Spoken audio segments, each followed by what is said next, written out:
Bonsoir à toutes et à tous, bienvenue dans votre JT Sport du lundi 21 février. Nous sommes ravis de vous retrouver pour le 16e numéro d'Omnisport. Aujourd'hui, on va parler évidemment de rugby, comme chaque semaine, mais aussi de football, sans oublier le basket et un résultat des filles du cyclisme. C'est parti pour le récap du week-end. On commence ce journal avec le top 14 et la victoire à l'arraché du Stade Rochelais 31-27 contre Clermont. Un match dans lequel La Rochelle avait le bonus offensif à 15 minutes de la sirène, mais c'était sans compter la force de caractère clermontoise qui finalement décroche le bonus défensif dans les derniers instants de la rencontre avec 2 essais en 10 minutes. Cette mauvaise gestion de fin de match prive les Rochelais d'une victoire à 5 points, mais l'essentiel était ailleurs. L'objectif était de ne pas rater la victoire. Je vous propose d'écouter Romain Sazi, le capitaine du Stade Rochelais, malgré tout satisfait de ce succès. Ouais, retrouver le goût de la victoire, ça c'est sûr que c'était l'objectif avant le match. Ça fait plaisir, donc on est satisfait du résultat final, même s'il aurait pu être couronné d'un bonus qu'on tient à un moment, mais sur la physionomie du match, voilà, c'est pas, je ne dis pas qu'il aurait été volé ou quoi que ce soit, mais ça a été un bras de fer avec les Clermontois qui sont venus avec beaucoup d'intention et voilà. Jono avait dû bien préparer aussi et ils nous ont pas mal contré, ils ont pris le score, donc il a fallu vite, on est revenu juste avant la mi-temps. Je pense que c'est un moment un peu clé du match et après on arrive à appuyer et la deuxième mi-temps contre le vent elle est bien aboutie. Ouais. De son côté, la SM de Jono Gibbs a joué son va-tout et même plus que ça puisque les Jaunards ont mis en difficulté les Maritimes durant toute la première période, notamment sur les ballons portés grâce à une défense particulièrement en place. Une défaite frustrante pour Morgan Parra, positionné en numéro 10 pour le match. Écoutez-le.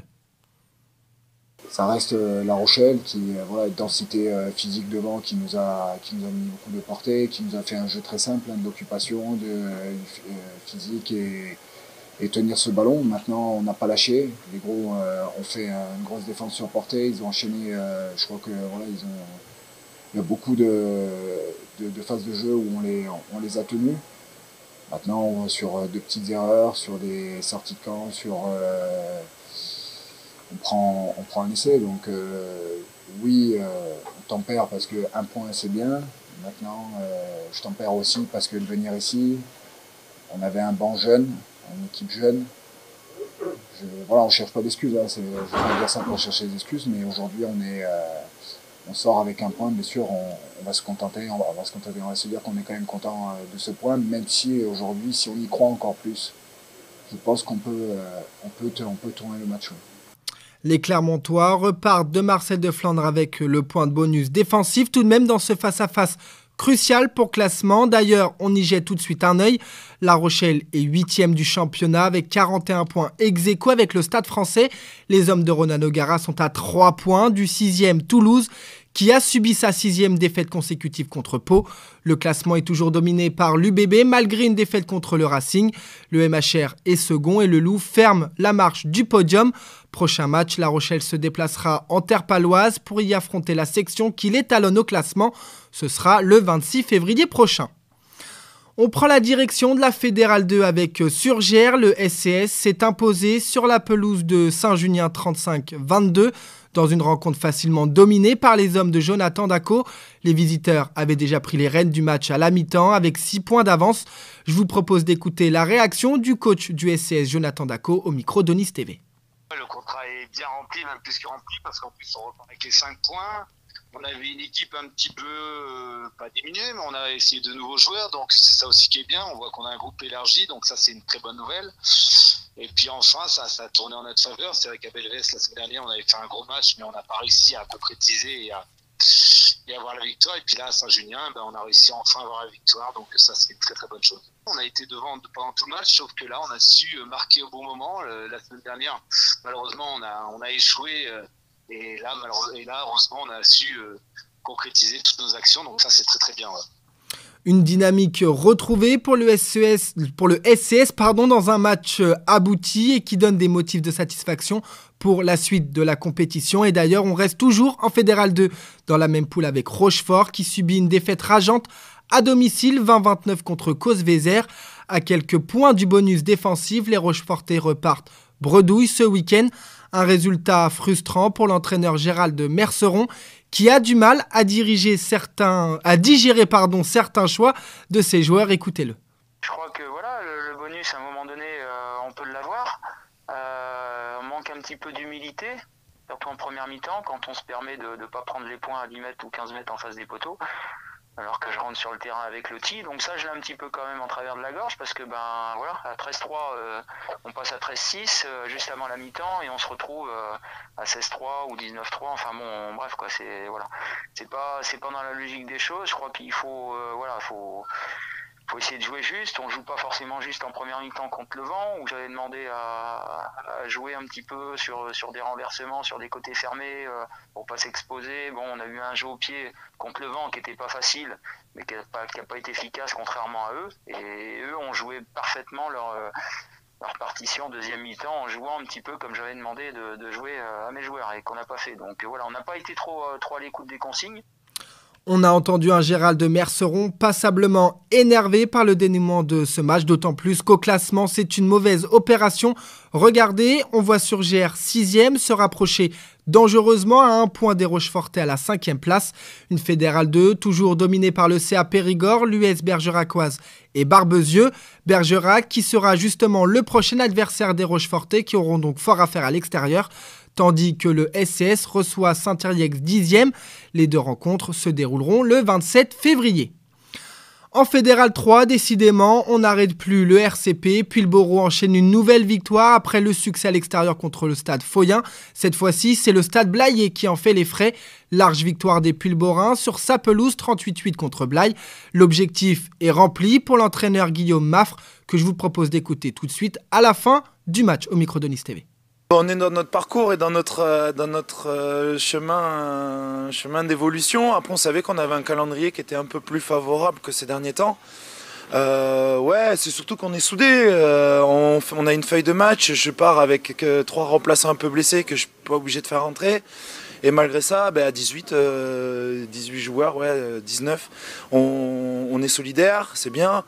On n'a pas beaucoup le ballon, sur les 80 minutes, on passe beaucoup de temps à défendre. Mais les ballons qu'on a eus, on a réussi à les exploiter. On a été solidaires en défense. Jouer sur la deuxième mi-temps, on ne prend pas de points. C'est une bonne chose. Et après, il y a des choix un peu contestables dans les joueurs pour finir les coups. Mais ça n'empêche qu'on arrive à franchir, à transverser les ballons de récup, à les exploiter. Donc c'est pas une mauvaise chose. On essaye d'être clinique. On a l'apport de Thomas, c'est le chirurgien. Donc on essaye d'exploiter les failles. Après, comme je disais, il y a un peu de fatigue, ainsi de suite. Donc c'est assez compliqué de toujours faire le bon choix. Seul bémol pour le RCP, 4 cartons rouges, 2 de chaque côté ont été distribués en toute fin de rencontre à l'issue d'une bagarre entre les deux équipes. Conséquence, 2 joueurs en moins pour le prochain match des Bleus et Noirs. Ce sera le 27 février contre le leader du championnat. D'ailleurs, on fait le point au classement. Le RCP est 6e, à seulement 3 points de la 4e place occupée par Léognan. À la première place, on retrouve donc l'UA Vernoise, prochain adversaire du RCP, puis Mérignac 2e et Castillon à la 3e place. Pas d'honneur ce week-end, Maran ne reprend la compétition que le 6 mars prochain, mais ça jouait sur les pelouses de promotion d'honneur avec un premier résultat, celui de l'Ovalie Club Villeneuvois qui essuie une courte défaite à domicile de 3 points face à Martignac, score final 16-9.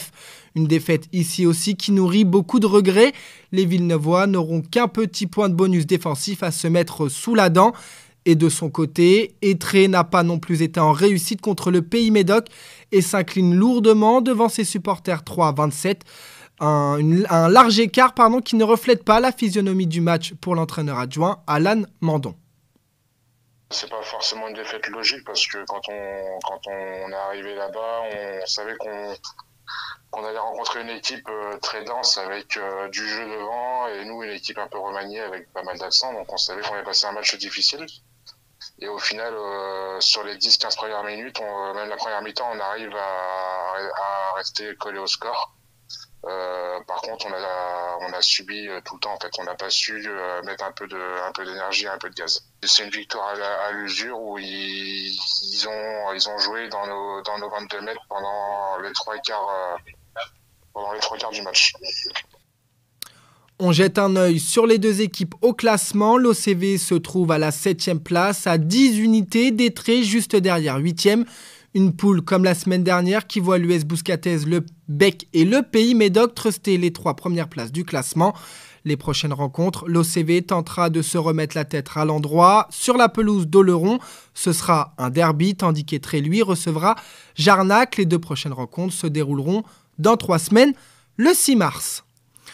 Sans transition, football avec la régionale 1. Pas de victoire cette semaine pour l'ES La Rochelle qui concède à domicile un triste match nul 0-0 contre Bressuire.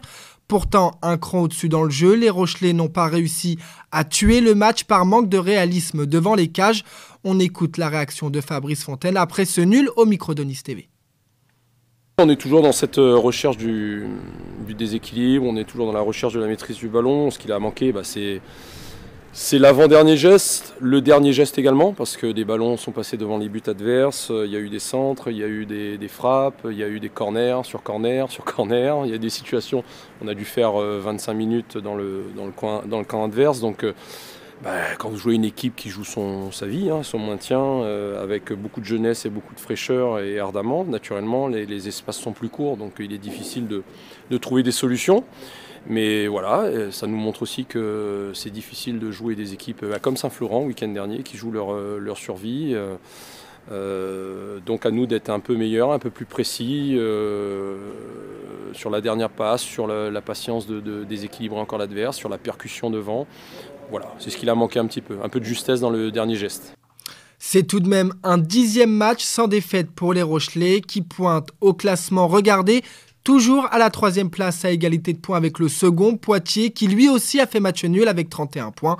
La régionale 1 voit l'ES Guérétoise en tête du classement avec seulement 2 points d'avance sur ses poursuivants. Ce match nul est donc d'autant plus frustrant pour La Rochelle qui aurait pu prendre les commandes du championnat dimanche prochain. La Rochelle s'attaquera à un gros morceau puisque les Rochelais voyageront sur la pelouse du leader Guéret dans une rencontre au sommet et qui promet. Rendez-vous donc le 26 février. Et si vous avez raté la rencontre de La Rochelle ce week-end, ne vous inquiétez pas, vous pouvez d'ores et déjà revoir ce match sur notre site onicetv.fr. Aucun match en régional de ce week-end, mais on va quand même vous annoncer les prochaines rencontres et faire un petit point au classement. Un championnat dans lequel les clubs maritimes sont en haut du tableau, comme vous pouvez le voir, toujours dominé par Parthenay. L'Étoile Maritime tient la corde à la seconde place avec 2 points de retard. Les 2 équipes sont clairement détachées puisque le 3e Saint-Sauveur 79 ne compte que 24 points. Périgny 4e et juste derrière le trio de tête concernant les prochaines rencontres qui se joueront toutes les deux le 27 février à 15h. Périgny voyage à Montcoutan alors que l'Étoile Maritime quant à lui reçoit Choré. Dernier mot de ballon rond pour vous annoncer un autre match, celui du FC Nord 17 qui ira hors de sa base à Thouars. Les Marandais occupent toujours la dernière place du classement à égalité de points avec Terve Espérance. Petit détour sur le parquet de la salle Gaston Neuver pour le dernier match de la saison régulière. Le Stade Rochelais Basket finit cette première phase en beauté avec un succès 82-69 face à l'Union Tarbes-Lourdes-Pyrénées. Alors à égalité à la pause, La Rochelle a su accélérer et développer son jeu en imposant son rythme et étouffant ainsi les Tarbais. Un 29-10 dans le 3e quart-temps et la rencontre était pliée pour les jaunes et noirs. François Sens, le coach rochelais, évidemment était satisfait de la prestation de ses joueurs. Regardez sa réaction à l'issue de la rencontre. Ouais, le contrat est rempli, ça fait du bien, surtout dans une belle salle comme ça, face à une belle équipe de Tarbes qui nous a vraiment posé des soucis sur cette première mi-temps. Donc c'est une belle victoire, une belle soirée, on va pouvoir profiter un peu plus sereinement là, des 5 jours qui arrivent. Oui, c'est une des premières fois où on est au complet, c'est vrai que ça change un peu la donne, on a vu qu'au fur et à mesure du match, on a réussi à mettre un petit peu d'impact, d'intensité, puis ils ont explosé dans le 3e quart-temps. Donc ça c'est vraiment une satisfaction sur ce carton-là où on les laisse je crois à 10 points et où on score 29 points, c'est clairement là où on fait la différence. Et voilà, si on se relâche un petit peu dans le 4e, dans l'ensemble on a été sérieux sur ce match-là. Une 4e victoire de rang sur les 4 derniers matchs qui place finalement La Rochelle dans le top 5 du groupe A de NM1. Un peu de repos bien mérité attend maintenant les coéquipiers d'Arnaud Thinon avant de rapidement se remettre au travail pour la 2e phase et ces 10 matchs primordiaux qui se dérouleront début mars en vue des playoffs. Enfin, une fois n'est pas coutume, on termine ce journal par du cyclisme. Les filles du Stade Rochelet Charente-Maritime Women Cycling étaient en Turquie ce week-end pour y disputer 2 courses d'un jour. Alors si dimanche, lors du GP Justiniano, l'arrivée au sprint n'a pas fait briller les Rochelaises, la veille sur un parcours de 98 km avec les 30 derniers en bosse, dont des passages à 15%, Manon Souiris décroche une belle 3e place au Grand Prix d'Alagna. Au total, la team du manager Jean-Christophe Barbotin place 3 filles dans les 15 premières avec Nathalie Grinzer, 6e, et India Grangier à la 13e position. On se quitte cette semaine avec ce beau résultat de l'équipe féminine du Stade Rochelet Cyclisme. Nous, on se retrouve lundi prochain pour un nouveau numéro d'Onisport tout aussi passionnant. En attendant, portez-vous bien et merci de votre fidélité.